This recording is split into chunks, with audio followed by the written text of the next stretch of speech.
Ladies and gentlemen, welcome back to yet another amazing episode. In this particular video, I want us to get to look into 10 simple tricks that you can get to put in place to improve the car fuel consumption.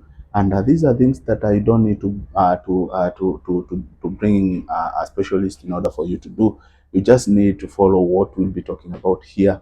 And of course, you will see some drastic improvement when it comes to the consumption of the fuel in your car. So stick around, guys, for this discussion. I'll be taking you through this conversation. My name is Willie, and of course, if it's your first time coming across my videos, do consider hitting the subscribe button, which is just below here, as well as turn on the notification bell, so that whenever I get to bring you episode like this one, you can always be notified. Also, guys, we do appreciate hearing your thoughts regarding these the different topics that we get to bring you, and you get to do that by sharing your thoughts on the comment section. That's something that we really appreciate, because it gets to show us that our audience, they are really appreciating these videos that you are bringing to you. So for now, guys, allow the intro to roll, guys, and I'll be coming back with the we have this discussion together.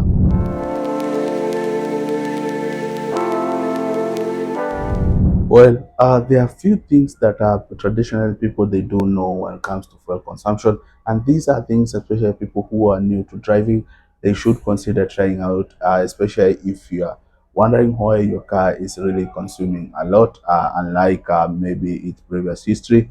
For instance, if it's a car that it has multiple drivers and you realize there's some difference when it comes to fuel consumption. So, number one trick that you should consider implementing, first of all, is driving smoothly. There are those people who are really aggressive when it comes to driving. You realize there's that aggressive driving, or basically acceleration. You realize when, for instance, you in your car and you take a bump, you have to give your car room for it to accelerate gradually and smoothly. There are those people, once they get to take a bump, you realize they are very hard on the acceleration pedal. So this gets to affect when it comes to fuel consumption, because you might realize you're just forcing the car, and by the end of the day, it is going to accelerate at its own pace. So also another thing is you also need to consider doing something called gentle braking, something that whereby you get to brake the car smoothly, just gently. You don't need to take those instant breaks, because it really gets to affect the fuel, because by the end of the day, remember, the car, we have things like we have the kinetic energy acting in place. We have the fuel system, of course, which was already in the system. But with gentle braking system, you realize the car is get prepared enough, and of course, in terms of fuel, it also gets to have some reserve on its end. So also another important thing is, especially when you're going to long distances, it's important that you get to maintain some steady speed. This is whereby you realize, and this is something that I really learned from my brother. Whenever you're going to, especially long distances, there are places whereby you'll be going uphill or sometimes downhill. It's important that you get to do some calculation. When you're going downhill, you don't need to really be aggressive when it comes to the pedal. You just need to make sure the car is in good speed, such that when it comes to the uphill, the momentum that the car came with from down the hill, it can get to push the car uphill. So that way you get to realize that you'll just be pressing very gently when it comes to fuel or the gas pedal, and that way you realize the car gets to just move with the momentum, or of the acceleration momentum. So that way you realize the car gets to consume very little. Moving forward, guys, the next trick, of course, is to maintain proper tire pressure. When you're going to, especially you're taking long trips, it's important that you get to make sure that all the wheels, all the tires, they have the recommended, of course, pressure. That way you realize, when especially the front wheel, they are under inflated, you realize that the car gets to move with a lot of force. So with a lot of force also comes to a lot of fuel consumption. So it's very important that you get to take look at that, especially if you're going to long distances, because uh, it will really get to make the car to move with much ease. So basically, these are concepts that you can try out even with things like a bicycle. When a bicycle is in and is not inflated, realize you get to use more force to move that bicycle. That's the same case when it comes to the car, only that now it is going to translate to more fuel consumption. Moving forward, the other important thing, guys, is of course this should be a regular thing to do, is to make sure that the car gets to be serviced regularly. So there are those people who gets to go for years, as long as the car is moving, they don't get to check the oil levels, the condition of the oil, the mileage that the car has covered since last time it was serviced. It's important that you get to do all those things regularly, and of course, this should be a routine thing to make sure that the car is at its best condition. You could do things like you get to replace the clogged oil filters. We have things like we have the change fuel injectors, things like the spark plugs, as well as things like changing the oil in time. That's something which is very important, because they really get to affect how the engine is moving, and this gets to translate to the fuel consumption. So consider looking into those things, and trust me, you are going to see a huge improvement with the amount of fuel the car will be consuming as compared to the prior records.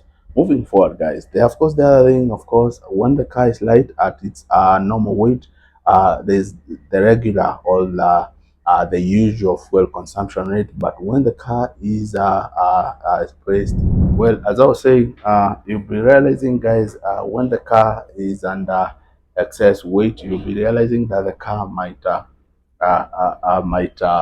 consume a bit more fuel. So it's important for you to realize if there's unnecessary weight into the car, you should just get it out to make sure that the car gets to have good fuel consumption.